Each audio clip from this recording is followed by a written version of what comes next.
Banyak orang bilang harta yang paling berharga adalah keluarga. Tapi bagi Valen, harta paling berharga adalah senyuman ibundanya. Setelah bertahun-tahun memendam mimpi dalam diam, melihat ibunya hanya bisa menatap mobil orang lain yang melintas, hari ini semua berubah total. Valen membawa sebuah kado yang mustahil dipercaya oleh sang ibu. Namun, saat penutup dibuka, reaksi ibundanya justru di luar dugaan semua orang. Bukan cuma tangisan, tapi ada satu kalimat yang membuat suasana seketika membeku. Apa yang sebenarnya terjadi? Perjalanan ini tidak dimulai di dealer mobil yang mewah, melainkan di pinggir jalan yang berdebu puluhan tahun silam. Valen kecil seringkali berdiri di samping ibunya, menunggu bus kota yang tak kunjung datang di bawah terik matahari yang menyengat. Di sela-sela peluh yang menetes, sang ibu seringkali menatap sebuah mobil keluarga yang melintas dengan nyaman. Sebuah tatapan yang penuh dengan kegetiran, namun terselip harapan kecil yang tak pernah berani ia ucapkan keras-keras. Valen, yang saat itu masih kecil, merekam jelas binar mata ibunya. Sebuah campuran antara kekaguman dan rasa lelah yang mendalam. Ia berjanji dalam hati kecilnya bahwa suatu saat nanti, ia tidak akan membiarkan kaki ibunya kepanasan lagi di aspal jalanan. Mimpi itu tumbuh bersama Valen, menjadi bahan bakar utama setiap kali ia merasa lelah dengan kerasnya hidup. Ia tidak menginginkan mobil itu untuk dirinya sendiri. Ia menginginkannya sebagai simbol penghormatan atas setiap langkah kaki ibunya yang lelah demi menyekolahkannya. Bagi Valen, mobil itu bukan sekadar mesin dengan 4 roda, melainkan sebuah rumah berjalan yang akan melindungi ibunya dari hujan dan panas. Setiap kali ia melihat brosur mobil di pameran saat ia masih remaja, ia selalu membayangkan wajah ibunya berada di balik kemudi tersebut. Itulah awal dari segalanya. Sebuah janji bisu yang diucapkan seorang anak kecil kepada pahlawan hidupnya di tengah hiruk-pikuk jalanan kota yang dingin. Dunia hanya melihat hasil akhirnya, namun tidak ada yang tahu betapa berdarah-darahnya perjuangan Valen untuk mencapai titik ini. Selama bertahun-tahun, Valen hidup dalam penghematan yang luar biasa ketat. Ia seringkali melewatkan jam makan siang atau menunda membeli pakaian baru demi menambah saldo tabungannya. Ia mengambil pekerjaan sampingan hingga larut malam, melawan rasa kantuk dan kelelahan fisik yang luar biasa demi mengumpulkan rupiah demi rupiah. Tidak jarang ia mendapat cemoohan dari teman-temannya yang menganggapnya terlalu pelit atau tidak tahu cara menikmati masa muda. Namun Valen hanya tersenyum simpul karena ia memiliki proyek rahasia yang tidak boleh diketahui siapapun, terutama ibunya. Ia menyimpan setiap bukti transfer tabungannya di sebuah kotak kayu kecil di bawah tempat tidurnya yang ia buka setiap kali ia merasa ingin menyerah. Di saat rekan sejawatnya sibuk mencicil barang mewah untuk gaya hidup, Valen justru sibuk membangun fondasi ekonomi agar impian sang ibu tidak sekadar menjadi bunga tidur. Ia melewati malam-malam penuh tekanan, kegagalan bisnis yang sempat membuatnya hampir frustasi, hingga momen di mana ia harus merelakan egonya demi pekerjaan yang lebih menghasilkan. Semua itu ia lakukan tanpa keluh kesah, karena di matanya hanya ada satu tujuan, hari di mana ia bisa menyerahkan kunci mobil itu ke tangan ibunda tercinta. Menjelang hari yang ditentukan, Valen mulai menyusun sebuah skenario yang sangat detail agar kejutan ini tidak terbongkar sedikitpun. Ia bekerja sama dengan adik-adiknya dan beberapa kerabat dekat untuk menciptakan sebuah situasi yang terlihat sangat normal di rumah. Valen berpura-pura bahwa ia sedang mengalami masalah keuangan atau sedang tertekan karena pekerjaan. Tujuannya agar sang ibu sama sekali tidak mencurigai adanya perayaan atau hadiah besar. Ia bahkan sempat bersandiwara mengeluh tentang susahnya hidup belakangan ini, yang justru memicu naluri keibuan sang bunda untuk terus mendoakan dan menguatkannya. Di sisi lain, Valen sudah bolak-balik ke dealer mobil secara sembunyi-sembunyi, memilih warna yang paling disukai ibunya, putih mutiara yang melambangkan ketulusan. Ia memastikan mobil tersebut dilengkapi dengan fitur keamanan terbaik karena keselamatan ibunya adalah prioritas utama. Segala detail, mulai dari pita merah raksasa yang akan dipasang, hingga musik latar yang akan diputar saat kejutan dimulai, telah ia kurasi dengan sepenuh hati. Valen ingin momen ini menjadi sebuah mahakarya dalam hidupnya, sebuah pertunjukan cinta yang akan dikenang sepanjang masa. Ketegangan mulai menyelimuti hati Valen saat hari H semakin dekat.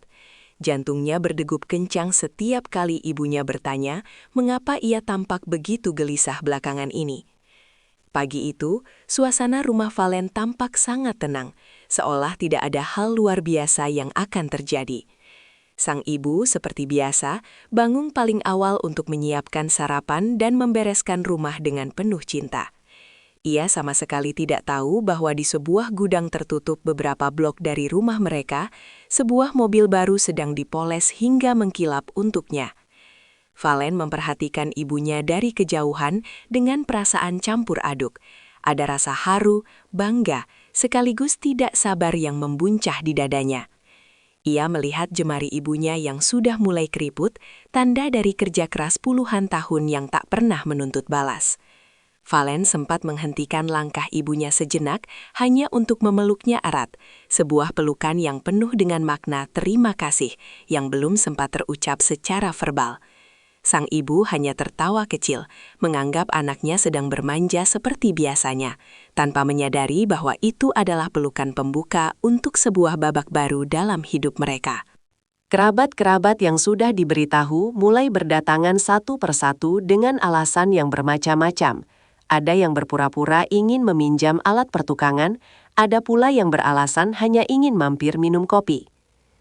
Suasana rumah mulai ramai dengan tawa, namun hanya Valen yang tahu bahwa sebentar lagi tawa itu akan berubah menjadi tangisan haru yang meledak-ledak. Tepat pukul 10 pagi, sebuah truk pengangkut mobil berhenti perlahan di depan gerbang rumah mereka. Suara mesin truk yang besar sempat membuat sang ibu menengok keluar jendela, namun ia hanya bergumam bahwa mungkin itu kiriman barang untuk tetangga sebelah.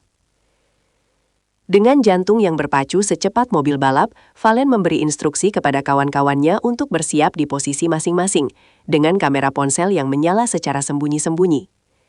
Mobil tersebut diturunkan dengan sangat hati-hati, sebuah pemandangan yang membuat Valen hampir menitikkan air mata karena melihat wujud nyata dari doanya selama ini. Pita merah yang melilit kap mesin tampak berkilau di terpa cahaya matahari, seolah ikut merayakan kemenangan Valen. Valen kemudian menarik napas dalam-dalam, menenangkan getaran di tangannya, lalu berjalan menghampiri ibunya yang sedang berada di dapur. Ia mengajak ibunya keluar dengan alasan ada sesuatu yang aneh di jalan depan rumah yang perlu ibunya lihat. Sang ibu dengan polosnya menyeka tangan yang basah pada celemeknya dan melangkah mengikuti putra sulungnya itu ke arah pagar. Langkah demi langkah sang ibu menuju gerbang terasa begitu lambat bagi Valen. Seolah setiap detiknya adalah bagian dari film dokumenter yang sedang mencapai puncak konfliknya. Begitu pagar dibuka sepenuhnya, pemandangan mobil putih yang megah langsung menyambut mata sang ibu. Namun, reaksi yang terjadi sungguh di luar dugaan semua orang yang ada di sana. Alih-alih berteriak kegirangan atau langsung berlari menghampiri mobil, sang ibu justru mematung seketika. Tubuhnya gemetar hebat dan wajahnya mendadak pucat pasi karena terkejut yang luar biasa. Ia menutup mulutnya dengan kedua tangan, matanya terbelalak menatap mobil itu, lalu beralih menatap wajah Valen secara bergantian. Keheningan yang mencekam sempat terjadi selama beberapa detik sebelum akhirnya sang ibu jatuh tertuduk di teras. Tangisannya pecah dengan suara yang begitu memilukan namun penuh kebahagiaan. Ia tidak mampu berkata-kata, hanya isakan napas yang dalam dan air mata yang mengalir deras membasahi pipinya. Valen langsung berlutut dan memeluk ibunya di lantai teras tersebut, membiarkan ibunya menumpahkan segala rasa tidak percaya yang menyelimuti hatinya. Sang ibu terus menggelengkan kepala, seolah menolak percaya bahwa benda mewah di depannya adalah hasil keringat anak yang dulu ia timang-timang dalam kemiskinan. Reaksi ini jauh lebih emosional daripada yang dibayangkan Valen. Itu bukan sekedar senang, itu adalah sebuah guncangan jiwa dari seseorang yang merasa tidak pantas menerima kemewahan namun diberikan dengan begitu tulus. Setelah suasana sedikit lebih tenang, Valen merogoh sakunya dan mengeluarkan sebuah kotak beludru hitam yang berisi kunci mobil tersebut. Dengan tangan yang masih gemetar, ia membuka kotak itu dan menyerahkannya kepada sang ibu yang masih berusaha mengatur nafasnya. "Ibu, ini bukan punya orang lain, ini punya ibu. Ini hadiah dari Valen karena ibu sudah jadi ibu terbaik di dunia," bisik Valen tepat di telinga ibunya. Begitu jemari sang ibu menyentuh kunci tersebut, tangisannya kembali pecah, namun kali ini lebih lembut. Ia mencium kunci itu berulang kali, seolah-olah itu adalah benda suci yang turun dari langit. Bagi sang ibu, kunci ini bukan sekedar alat untuk menyalakan mesin, melainkan simbol kebebasan dari masa lalu yang sulit dan pengakuan atas segala pengorbanannya sebagai orang tua tunggal selama ini. Ia melihat logo merek mobil tersebut dan teringat akan mimpinya yang dulu sering ia ceritakan pada Valen saat mereka makan dengan menu seadanya. Kini, mimpi itu bisa ia genggam secara fisik. Kerabat yang menonton dari kejauhan, tidak ada yang sanggup menahan air mata. Mereka menyaksikan sebuah monumen bakti yang dibangun dari pondasi kesabaran dan doa. Momen penyerahan kunci ini menjadi puncak dari segala perjuangan Valen. Sebuah titik di mana ia merasa tugasnya sebagai anak telah ia tunaikan dengan sangat terhormat. Meski masih lemas karena emosi yang meluap, sang ibu dipandu oleh Valen untuk duduk di kursi penumpang depan. Kursi kehormatan bagi seorang ratu di hati putranya. Begitu pintu mobil dibuka, aroma mobil baru yang khas menyeruak, dan sang ibu tampak sangat ragu untuk duduk, takut jika pakaian rumahannya akan mengotori jok yang masih terbungkus plastik. Valen meyakinkannya dengan senyuman hangat, lalu ia sendiri duduk di kursi pengemudi untuk mengajak ibunya berkeliling komplek untuk pertama kalinya. Di dalam kabin yang kedap suara itu, suasana mendadak menjadi sangat intim dan mengharukan. Sang ibu mulai mengelus dashboard mobil dengan lembut. Jarinya menyentuh setiap detail interior, seolah ingin memastikan bahwa ini nyata dan bukan sekedar halusinasi. Sepanjang perjalanan singkat itu, tidak banyak kata yang terucap, namun air mata sang ibu terus menetes membasahi baju daster yang ia kenakan. Ia terus menoleh ke arah Valen dengan tatapan bangga yang tak terlukiskan, seolah ingin berkata bahwa ia adalah ibu paling beruntung di semesta ini. Valen mengemudikan mobil itu dengan sangat perlahan, menikmati setiap detik kebahagiaan yang terpancar dari wajah ibunya yang kini tampak jauh lebih muda karena senyuman yang tak kunjung hilang. Ini adalah perjalanan paling bermakna dalam hidup mereka berdua, melampaui jauhnya jarak tempuh manapun yang pernah mereka lalui.